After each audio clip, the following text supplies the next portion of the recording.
Un saludo a la audiencia en este día.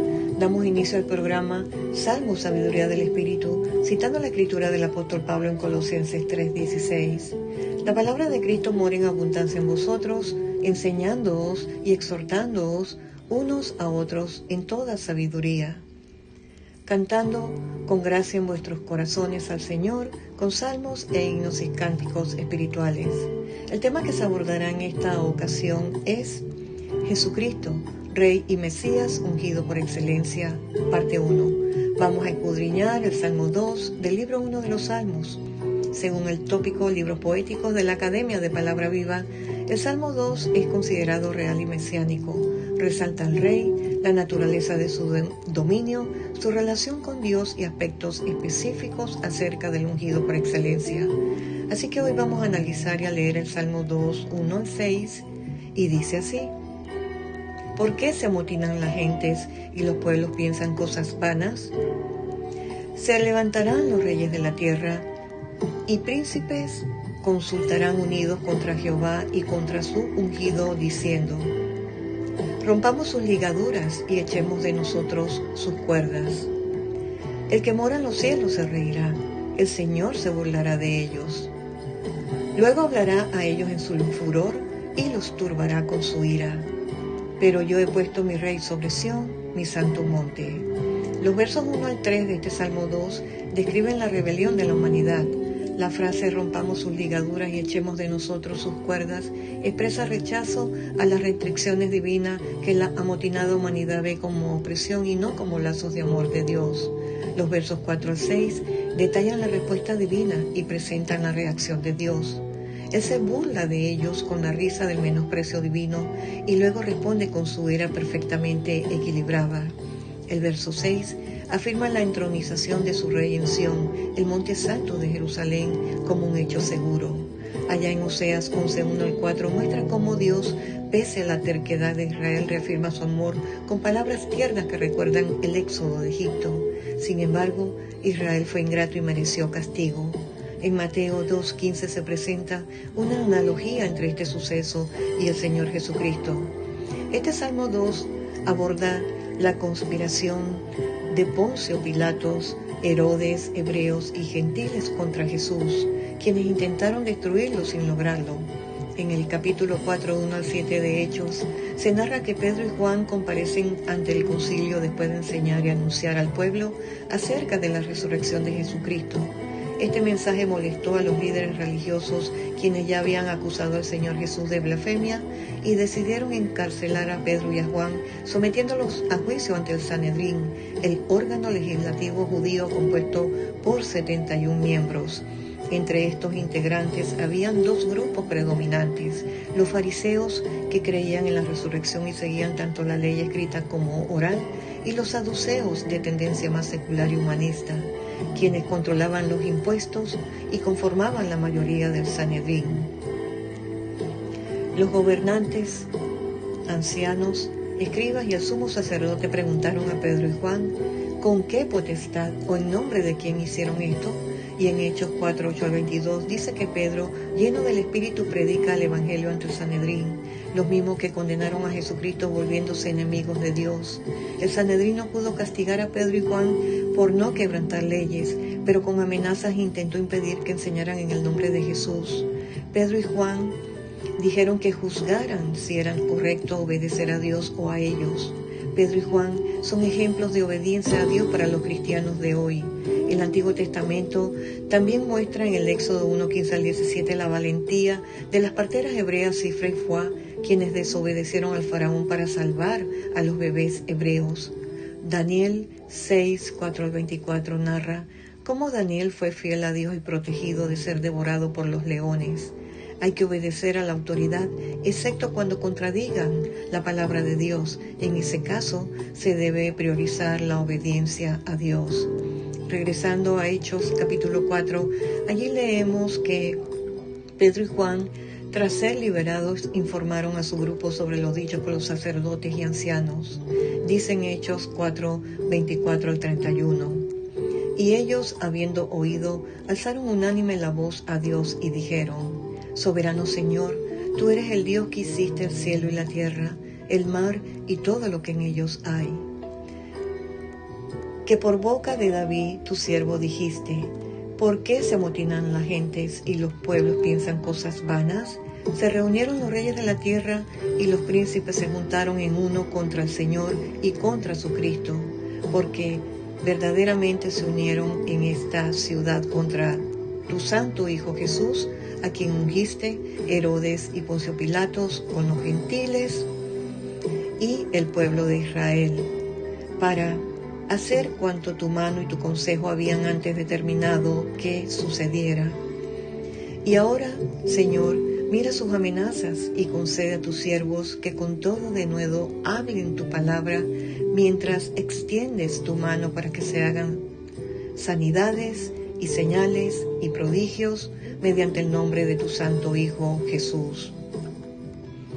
Cuando hubieron orado, el lugar en que estaban congregados tembló, y todos fueron llenos del Espíritu Santo y hablaban con denuedo la palabra de Dios. Recuerdo que en un estudio bíblico referente a este tema, comentaba nuestro pastor Martínez que los príncipes de aquella generación no habrían crucificado a Cristo si hubieran comprendido que su derrota estaba en ese acto. Regresando a la experiencia de Pedro y Juan, esta motivó a los discípulos, quienes confiaron en el control soberano de Dios aún en medio de su sufrimiento. Ellos se fortalecieron al saber que la oposición ya había sido profetizada, como se muestra en el cumplimiento de este Salmo 2. La crucifixión de Jesús fue parte del plan eterno de Dios.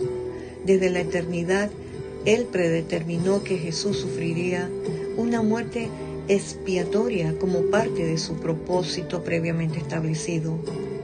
Allá en Hechos 2, 22 al 24, Pedro acusa a los judíos incrédulos de incitar la muerte de Jesús, ejecutada finalmente por los romanos.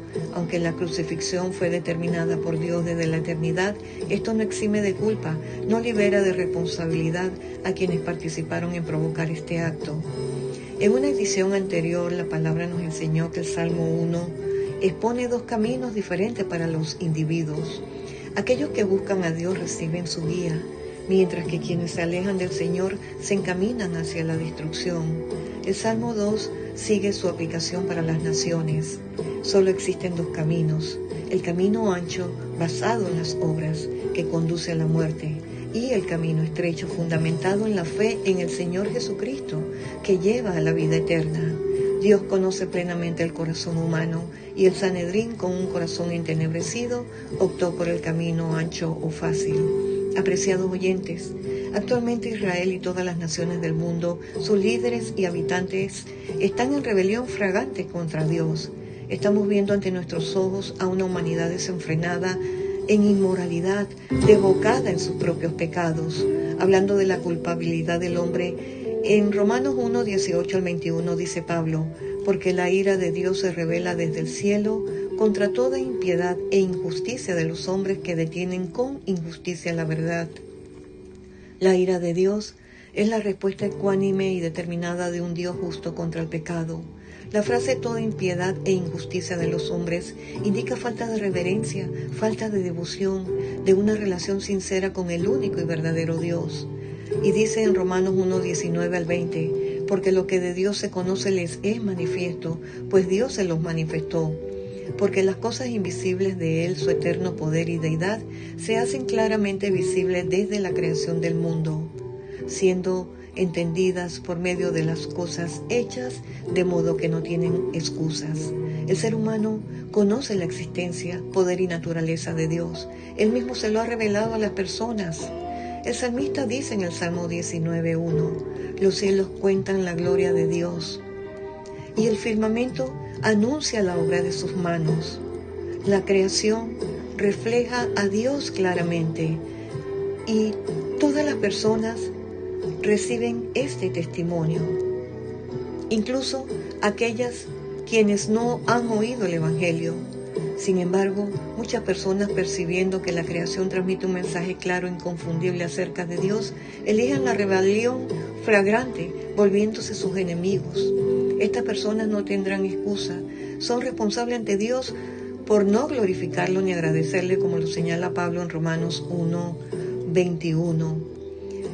Allí dice el apóstol Pablo: pues habiendo conocido a Dios, no le glorificaron como a Dios, ni le dieron gracias, sino que se envanecieron en sus razonamientos y su necio corazón fue entenebrecido. Glorificar a Dios significa honrarlo y reconocer sus atributos y alabarlo por sus perfecciones. Negarle la gloria a Dios es el delito por el cual Dios le quitó la vida a Herodes. Negar la gloria a Dios conllevaría la misma pena a todos los que de él sean hallados culpables, como dice Hechos 12, 20 al 23. Cuando una persona rechaza la verdad de Dios, esta es reemplazada por las tinieblas de la falsedad espiritual, como dice Juan 3, 19 al 20. Las personas que escogen rebelarse en contra del conocimiento de Dios sufrirán la ira del abandono y las consecuencias de sus propios pecados. El apóstol Juan, con un claro mensaje a la humanidad, dice en Juan 3, 16 al 18, porque de tal manera amó Dios al mundo, que ha dado a su Hijo unigénito, para que todo aquel que en él cree, no se pierda, mas tenga vida eterna. Porque no envió Dios a su Hijo al mundo para condenar al mundo, sino para que el mundo sea salvo por él. El que en él cree no es condenado, pero el que no cree ya ha sido condenado, porque no ha creído en el nombre del unigénito Hijo de Dios. Dice en Romanos 5:8, mas Dios muestra su amor para con nosotros, en que siendo aún pecadores, Cristo murió por nosotros. Y en el Evangelio de Lucas 19 al 10, dice que Jesús vino a salvar lo que se había perdido. A causa del pecado, todos los seres humanos están alejados de Dios y necesitan salvación. El Señor le dijo a la mujer adúltera en Juan 8:11, ni yo te condeno, vete y no peques más. En Isaías 1:18 al 20, Dios hace un llamado al pueblo de Israel al arrepentimiento verdadero. En Isaías 9:2, el profeta le dice al pueblo que sus pecados han hecho división entre ellos y Dios. Y según el Salmo 5:4-5, Dios no se complace en la maldad y aborrece a todos los que hacen iniquidad. Apreciado oyente, si usted es una de esas personas que ha abandonado a Dios, debe saber que Él también le abandonará. Si usted persiste en rechazar a Dios, Él permitirá que siga su propio camino, entregándole a las consecuencias de su elección, tal como se entrega a un prisionero para la imposición de su sentencia. Usted todavía está a tiempo de reflexionar y reconsiderar su relación con el Creador, recordando siempre que su misericordia está disponible para quienes decidan regresar a Él con un corazón sincero. Dios no quiere que ninguno perezca, sino que procedan al arrepentimiento, como dice 2 de Pedro 3:9. Dios quiere que todos los hombres sean salvos y vengan al conocimiento de la verdad, como dice 1 Timoteo 2:3 al 4. Para salvar a los pecadores y evitarles la condena, Dios entregó a su único Hijo Jesucristo. Y como dice el hermano Marcos Vidal en su alabanza, el Señor Jesús, ignorando su arrogancia, le miró desde el Gólgota y en la cruz llevó el peso de su culpa. En Efesios 1:7 dice que la sangre del Señor nos da perdón, nos limpia de todo pecado. Dice en 1 de Juan 1:7, y nos justifica y seremos salvos de la ira, como dice Romanos 5:9. Dios hoy hace un llamado al arrepentimiento verdadero y perdona a los culpables que desean perdón y obediencia.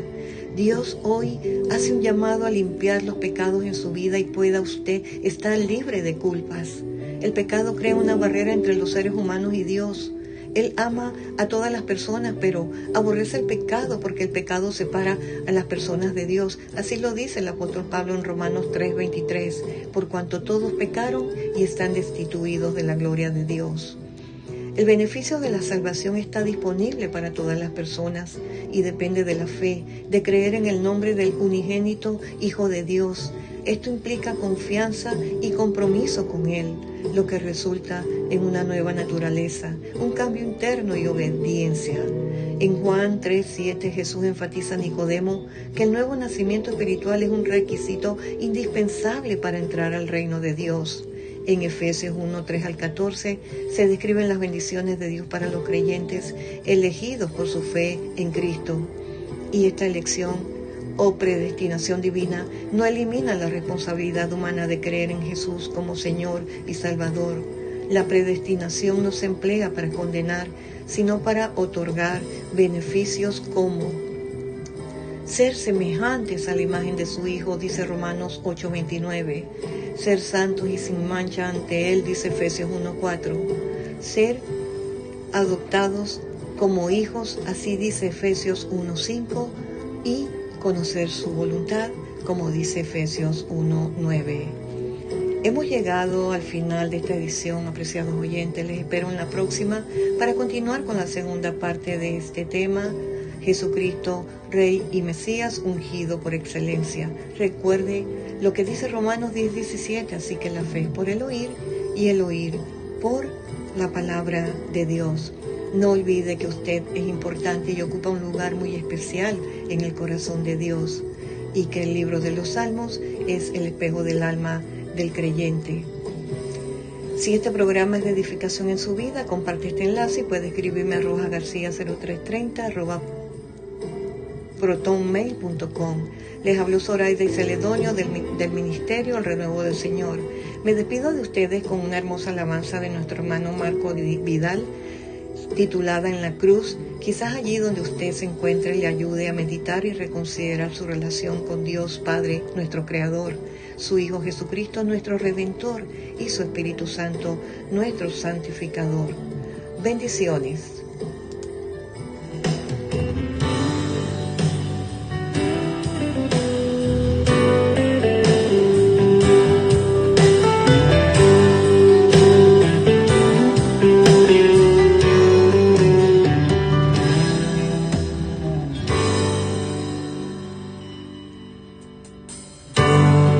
No merezco tu amor, soy una oveja que escapó. Fue tu empeño en encontrarme lo que me hizo regresar de nuevo. No merezco tu perdón.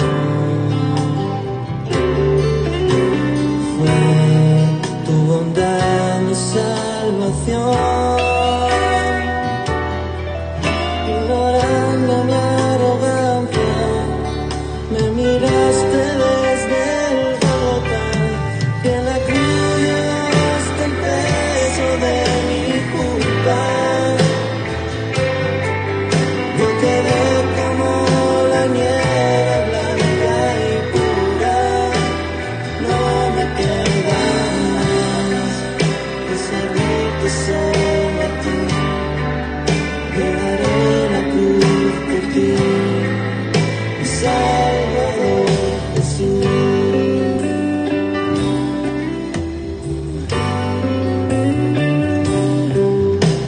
Soy una oveja que escapó. Fue tu empeño en encontrarme lo que me hizo regresar. De nuevo yo no merezco tu perdón. Fue tu bondad mi salvación. Ignorando mi arrogancia, me miraste desde el Gólgota, y en la cruz llevaste el peso de mi culpa. Yo quedé como la nieve blanca y pura, no me queda más que seguirte solo a ti. Llevaré la cruz por ti, mi Salvador. En la cruz llevaste el peso de mi culpa. Yo quedé como la nieve blanca y pura, no me queda más que seguirte solo a ti. Llevaré la cruz por ti, mi Salvador, porque la